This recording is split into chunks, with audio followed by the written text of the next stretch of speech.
Merhaba arkadaşlar. Bugün paralel kenara ait yükseklik belirlemeyi göstereceğim size. İlk önce doğrumuzu çiziyorum. Çizdiğim doğruya bir paralel doğru çiziyorum.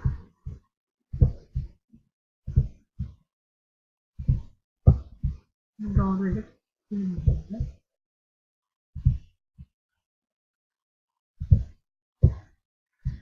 Bu doğrumuza paralel bir doğru oluşturuyorum. Ve çizmiş olduğum doğruları kesiştiriyorum.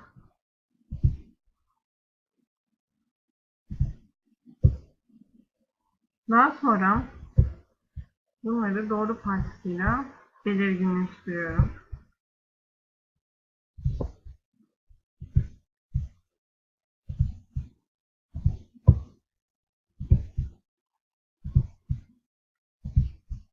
Ve paralel kenarlarımızı çokgen haline getiriyoruz. Başladığım noktaya geri dönmek şartıyla. İsterseniz rengini değiştirebilirsiniz. Pembe olsun. Ve rengini açıp kapatabilirsiniz, koyulaştırabilirsiniz ya da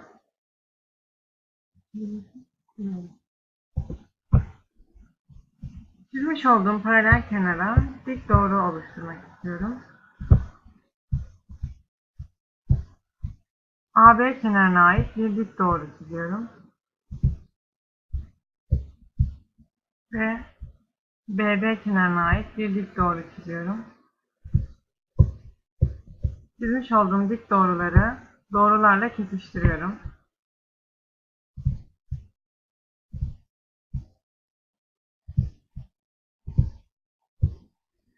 Evet, kesiştirmiş olduğum oluşan doğruları doğru parçasıyla daha belirgin hale getiriyorum. Ve çıkıntıları yani kötü gözüken yerleri gizliyorum.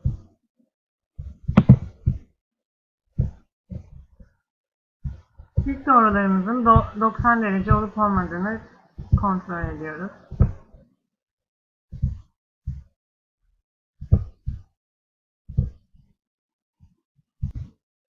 Şimdi ise bir işaret kutusu oluşturalım.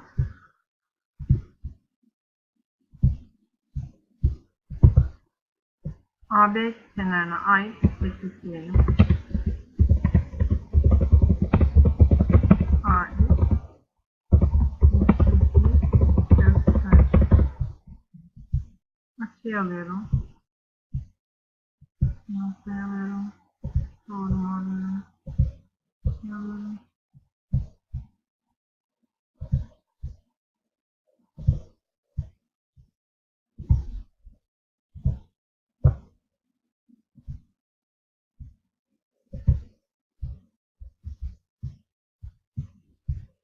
Ve uyguluyorum. Daha sonra BD kenarına ait yüksekliği göster diyorum.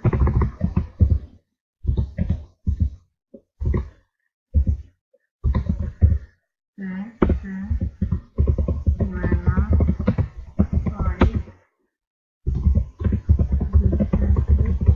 göster.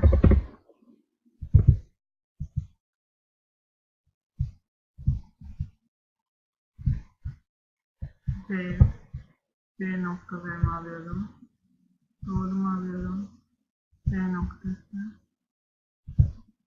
B noktası. B noktası. Açı. Diğer doğrular.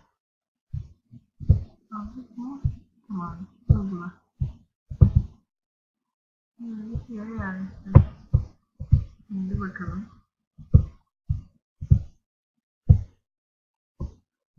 Hareket ettirelim.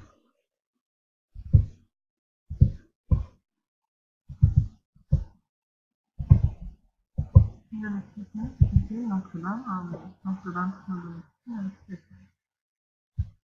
Yanlış olduğu gibi. BB kenarına ait yüksekliği ve AB kenarına ait yüksekliği görmüş olduk. Şöyle yapabiliriz.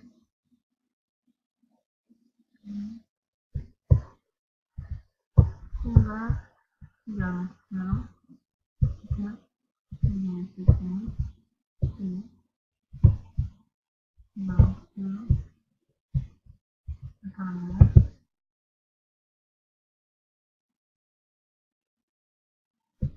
Yani beni dinlediğiniz için teşekkür ederim.